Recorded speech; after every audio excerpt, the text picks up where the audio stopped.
puissance où, ça y est, avant, on n'en parlait pas. Alors attendez, parce que vous parlez de oui, exactement, tout à fait. Ne partira pas, voilà, exactement. Qui circule beaucoup sur les qui réseaux fait sociaux. référence à, visiblement, un homme qui était visé par une OQTF et qui voulait pas partir. Il y a une vidéo qui tournait de lui, je crois qu'il est dans un voilà, il était dans un avion, et donc ça devient un tube où là, alors là, tu partiras avec ta Fatma, pour toi fini le RSA, le bateau n'attend pas qu'on va passer Bardella, tu vas rentrer chez toi, tu mettras ta G là-bas, tu pourras prier toute la journée.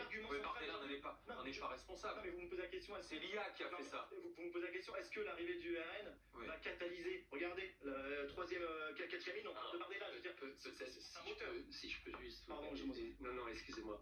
Je voudrais juste rebondir sur ce qui a été dit. C'est vrai que le seuil de tolérance s'était plutôt nettement amélioré, il faut le dire, et que la situation française, finalement, au regard du racisme, était pas parfaite, bien évidemment, mais plutôt satisfaisante. Or là, on voit une dégradation.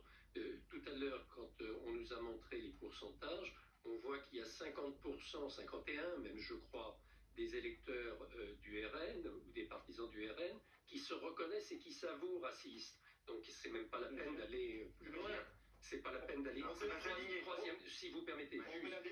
Moi, je souscris complètement à ce que vous venez de dire, parce que c'est de ça dont la Ligue est très souvent saisie, et malheureusement, on ne met pas suffisamment en valeur ce type d'acte. Peut-être ça va venir et vous y contribuez.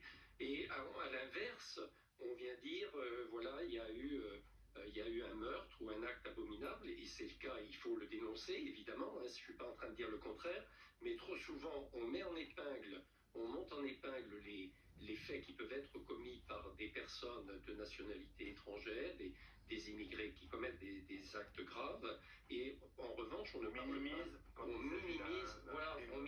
Et je crois qu'il faut rétablir cet équilibre. Alors c'est vrai aussi, je le dis, hein, c'est vrai sur tous les plans. Il y a le racisme anti-noir dont on ne parle pas suffisamment, mais qui est constant. Et nous, à la CNCDH à laquelle j'ai appartenu, dans les années écoulées, on a vu le nombre d'actes qui ne sont pas répertoriés, parce que pour que ce soit répertorié, il faut qu'on se plaigne, qu'on aille au commissariat.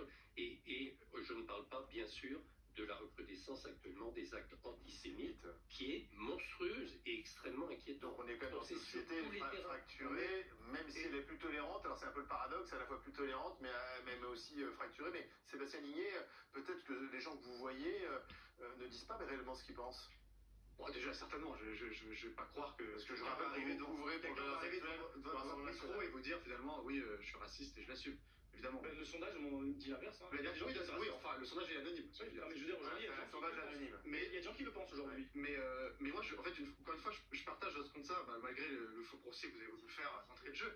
Mais une fois qu'on a partagé cette émotion, il faut qu'on essaie aussi de comprendre, de s'interroger sur les raisons de ce racisme-là. Il y a évidemment un racisme que je vais appeler un racisme primaire, qui est un racisme qui n'a aucune raison d'être, si vous voulez, c'est un racisme...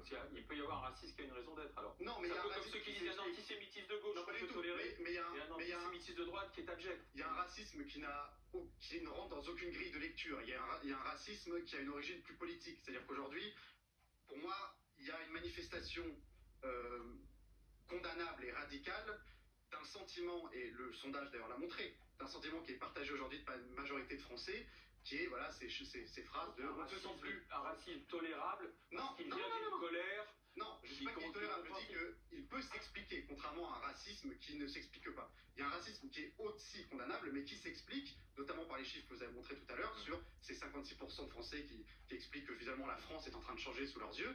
Et c'est une réalité. Celui-là, compréhensible. Celui-là, il est compréhensible. Non, il est tout aussi condamnable, mais il a une raison politique. C'est-à-dire que vous avez des Français qui considèrent... Tout est dans les raisons politiques. Vous faites du relativisme, c'est du racisme. Non, je ne relative pas, j'essaye...